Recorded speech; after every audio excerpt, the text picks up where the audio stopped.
Hi, man. Nice to see you. How you doing today? Absolutely, really good. Now, can you take us back to the first time you heard some Zeppelin and recall what the band and Bonham meant to you over the years?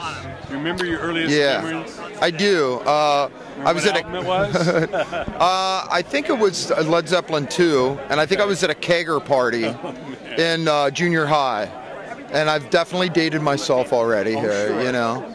And I was like, wow, listen to the singer. Whoa, listen to this drummer. You know? So, yeah, you know. That was the days you let the whole album play.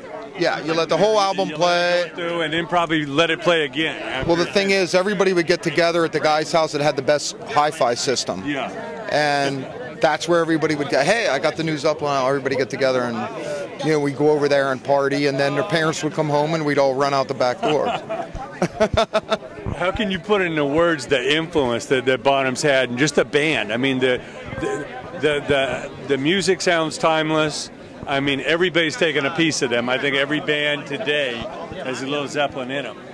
You know, how can you put it into words, the magic that they made?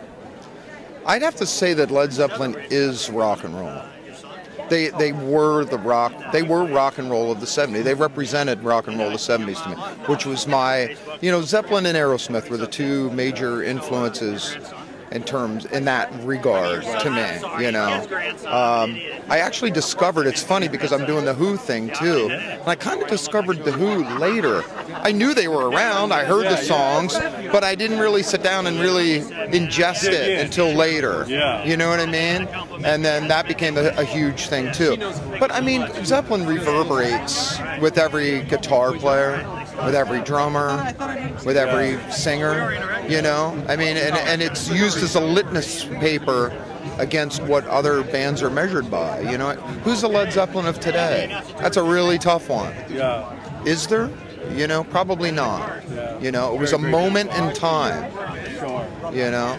And you know what was so cool about the 70s? People weren't sure what they were supposed to do.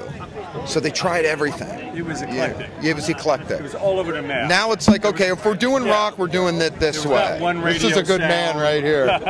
There was not one sound. There was not one radio style. Yeah. If you went to the local music store to get lessons, you were probably going to learn probably old standards and some jazz and stuff like that, a little bit of pop rock, and then you go in a rock band and you try to make that fit. Really made it interesting, you know, interesting bands, you know. So. Sure. Now, in looking back, what was your favorite Who album when you went and dug deep? Who's Next? Who's Next? Yeah. It's like their Led Zeppelin 4. Yeah.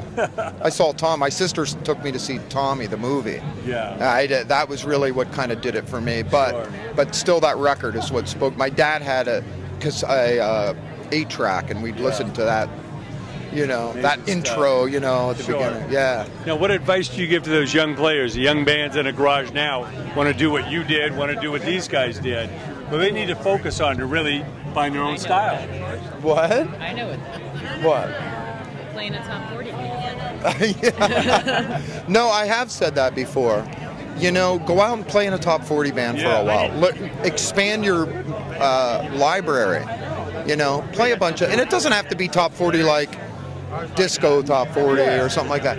But I mean, play a variety. What a popular song was. Yes. Figure out what Keith Moon did for fills. Figure out what, you know, any band does with the fills, how they approach the song, all that kind of stuff. And it forces you to do it, and then it forces you to kind of figure out what is it that you liked about any of that, and then that becomes you. Yeah. What are you looking forward to the most tonight? Having a drink after I'm done with my wife here.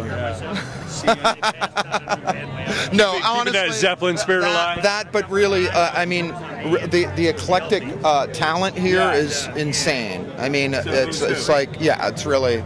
I mean, I walk past, I'm like, that guy's amazing. That guy's, it's pretty fun, you know. Yeah, amazing. Thanks so much, Rikki. It's great to see you as always. Keep on rocking, man. Keep that Zeppelin spirit alive. Right on. Thank you. Thanks, brother.